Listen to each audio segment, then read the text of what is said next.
औज़ु बिल्लाहि मिनश शैतानिर रजीम बिस्मिल्लाहिर्रहमानिर्रहीम।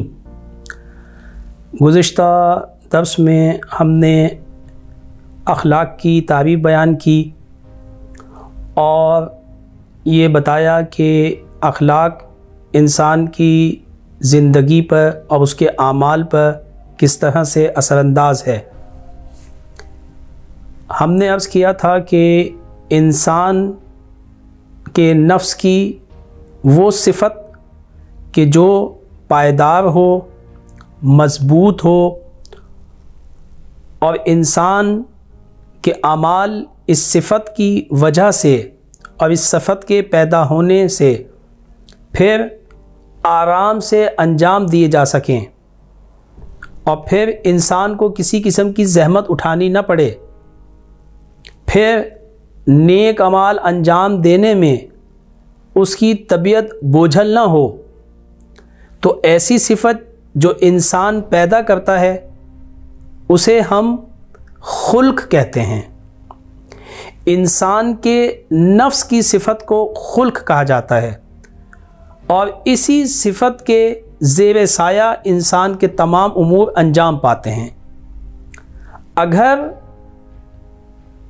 सिफ़त नेक हो, अगर ये खुल्क नेक हो कि जिसके ज़ेर साया तमाम आमाल इंसान के नेक आमाल अंजाम पाते हैं, तो फिर इस सिफ़त को, इस सलाहियत को, इस खुसूसियत को कि जो तमाम नेक आमाल का सरचश्मा है, ऐसे खुल्क को, ऐसे अखलाक को फ़ज़ाइल कहा जाता है।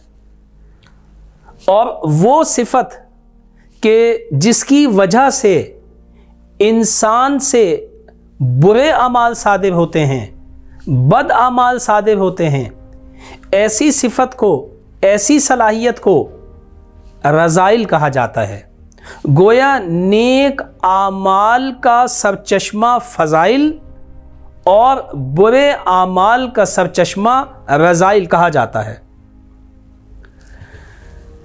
बदखुल्की हो तो रज़ाइल और खुश और नेक खुल्की हो तो इसे फ़ज़ाइल कहा जाता है। फ़ज़ाइल और रज़ाइल ये दोनों वो हैं कि जिसके बारे में हम इल्म अखलाक में बहस करते हैं।